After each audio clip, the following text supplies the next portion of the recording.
El Señor esté con ustedes. Proclamación del Santo Evangelio según San Mateo. Gloria a ti, Señor. En aquel tiempo se acercó a Jesús la madre de los hijos del Zebedeo junto con ellos y se postró para hacerle una petición. Él le preguntó: ¿qué deseas? Ella respondió: concédeme que estos dos hijos míos se sienten, uno a tu derecha y el otro a tu izquierda en tu reino. Pero Jesús replicó: ¿no saben ustedes lo que piden? ¿Podrán beber el cáliz que yo he de beber? Ellos contestaron: sí podemos. Y él les dijo: beberán mi cáliz, pero eso de sentarse a mi derecha o a mi izquierda no me toca a mí concederlo. Es para quien mi Padre lo tiene reservado. Al oír aquello, los otros 10 discípulos se indignaron contra los 2 hermanos. Pero Jesús los llamó y les dijo: ya saben que los jefes de los pueblos los tiranizan y que los grandes los oprimen. Que no sea así entre ustedes. El que quiera ser grande entre ustedes, que sea el que lo sirva. Y el que quiera ser primero, que sea su esclavo. Así como el Hijo del Hombre no ha venido a ser servido, sino a servir y a dar la vida por la redención de todos. Palabra del Señor. Tomen asiento, hermanos, un momentito, por favor. Amados hermanos míos, el 25 de julio nuestra Santa Madre Iglesia celebra esta fiesta de este gran apóstol Santiago. Este apóstol que ha de nacer aproximadamente allá por el año 5 antes de Cristo, allá en Betsaida, y que evidentemente junto con su hermano Juan, sabemos, eran pescadores, y pues ellos toman esta decisión a partir precisamente de la invitación de Cristo de seguirle, y serán además íntimos amigos de Jesús. Recordemos que siempre cuando Jesús quería tomar alguna decisión importante o en algún evento importante, como fue la transfiguración o la oración allá en Getsemaní, ¿qué hacía Jesús? Llamaba siempre ¿a quién? A Pedro, a Santiago y a Juan. Entonces ellos fueron verdaderamente íntimos de Jesús, así lo podríamos nosotros apuntalar ya desde este momento. Pero tenían una característica, si todos recordamos estos 2 hermanos, que Jesús les puso por allá pues un apodo que les decía que eran los hijos del trueno, porque tenían un carácter fuerte, un carácter duro. Ya vimos que ese carácter pues no les vino de a gratis. Seguramente pues la misma familia era una familia también de un carácter duro. Vimos aquí el ímpetu y la determinación de la mamá de acercarse a abogar allá por sus hijos, como esa mujer le pide precisamente a Jesús que pues bueno, pues que por favor, si va a haber algo por ahí bueno, pues que ellos sean los primeros, ya que eran sus íntimos amigos. Bueno, todo esto humanamente lo podríamos decir, entender, pero vayamos también con algún otro detalle en razón de ese apóstol Santiago. Es uno en razón del nombre. Digo estos detalles porque son interesantes para que también los conozcamos. Este nombre, recuerden que viene de esta unión de 2 palabras, Sank y Jacob, que significa San Jacob. De hecho, desde la lengua latina viene de Jacobus, que significa, obviamente recordando a aquel patriarca que ya hemos venido meditando allá en la primera lectura, precisamente en semanas pasadas, al patriarca Jacob, evidentemente. Bueno, y allá en las guerrillas, precisamente en España, cuando le gritaban a él, San Jacob, ayúdanos, ¿no? Pero era tan rápida la expresión San Jacob que se entendió precisamente más adelante como Santiago. Bueno, esto no es algo por lo que tengamos que aprender, simplemente es una curiosidad en razón del nombre, que por cierto en mi persona es apellido, porque algunos me llaman como Padre Santiago, no, más bien soy Díaz Santiago, que en mi caso es apellido, pero repito, curiosidad que no tiene relevancia, sino ¿qué aprendemos de este gran apóstol? Ya decíamos, su cercanía con Cristo, esta cercanía que lo fue transformando, pero fíjense, 3 enseñanzas de manera principal. La primera de ellas ya decíamos en razón de el temperamento y el carácter que tenía esta persona. Hermanos, hoy más que nunca necesitamos darle a nuestro Dios nuestros temperamentos y nuestro carácter, porque es cierto, el mundo va con toda su fuerza y necesitamos a cristianos fuertes, a cristianos que enfrenten el mal y que enfrenten las situaciones de la vida que estamos viviendo. Nosotros, hermanos, no podemos mostrarnos débiles frente al mundo, pero esta fortaleza, este carácter hay que entregárselo a Dios, así como lo hizo precisamente Santiago y Juan.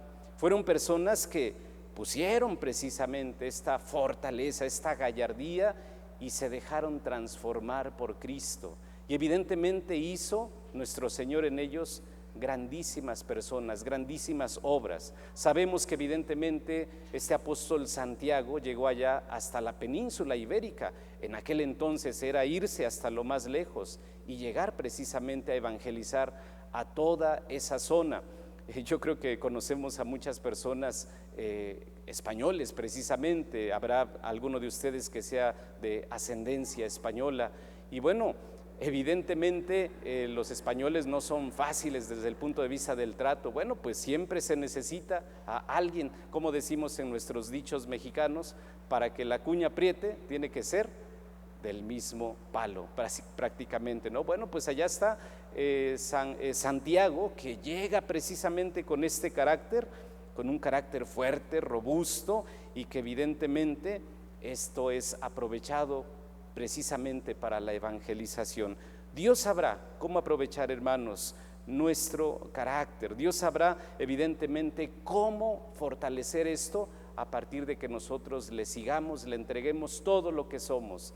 A veces hay personas que dicen: Padre, yo soy una persona muy difícil, soy una persona de mecha corta. Mira, entrega, sigue a Dios pues, y verás que Él aprovechará tu firmeza, tu determinación, tu temperamento para hacer cosas maravillosas en ti. Segundo, fíjate, segunda enseñanza: Santiago y Juan, así como lo vimos con la mamá, eran de pretensiones meramente mundanas, de pretensiones, vamos a decirlo así, de poder, de comodidades, ¿no? Y vimos cómo precisamente nuestro Señor los fue transformando.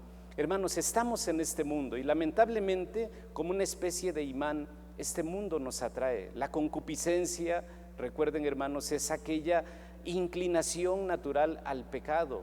Y lamentablemente, al estar en este mundo, pues buscamos aquellas comodidades. Si recordamos las tentaciones de Jesús en el desierto, ¿cuáles son esas tentaciones? La tentación del placer, la tentación del tener y la tentación del poder.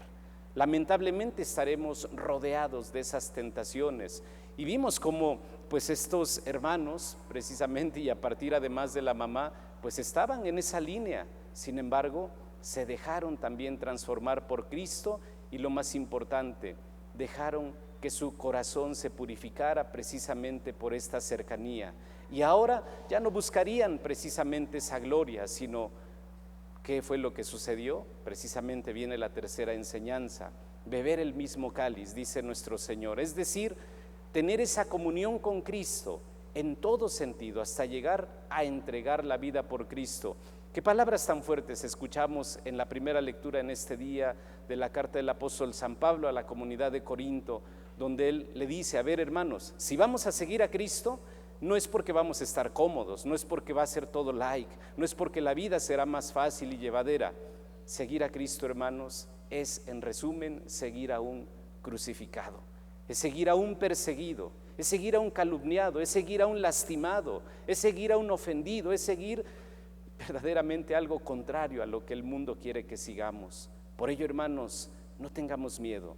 Decía San Pablo: llevamos este tesoro en vasijas de barro, porque no cualquiera resiste, no cualquiera aguanta, y a la primera se quiebra y se destruye.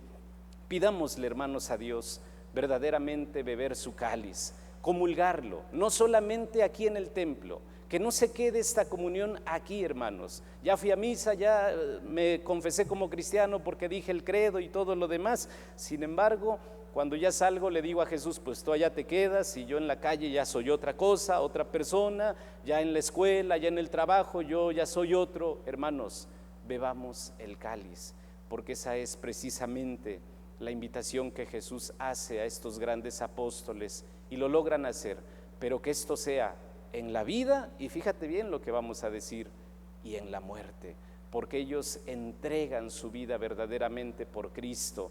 Hay un dicho por allá muy cierto que dice precisamente que las personas morimos a cómo vivimos. Fíjate, es una frase muy interesante y muy sabia. Las personas mueren a como realmente vivieron. Es decir, si vivieron con el corazón atado a los bienes de este mundo, así morirán, con esa tristeza y desesperación. No querrán irse porque dirán, no, pero ¿por qué me tengo que ir si aquí era lo mejor, era lo... En cambio, si una persona ha vivido evidentemente en la esperanza, en la fortaleza, en el amor, en la justicia, en la paz, se irá feliz, se irá satisfecha, se irá contenta sabiendo que evidentemente le espera aquel que inventó todo esto, que es el amor, la justicia, la bondad, la belleza. Que hermanos, al ejemplo de estos apóstoles, crezcamos en nuestra fe y que evidentemente, como ya lo decíamos hace un momento, le pongamos toda nuestra persona a nuestro Dios. Señor, aquí estoy yo, con mi carácter, mi temperamento. Señor, purifica mi corazón para que mis pretensiones sean elevadas, sean divinas, sean santas. Y Señor, ayúdame a ser fuerte, a no decaerme ante las pruebas de la vida. Quiero seguirte, quiero llevar tu nombre hasta los últimos rincones de la tierra. Que así sea. Ahora, hermanos,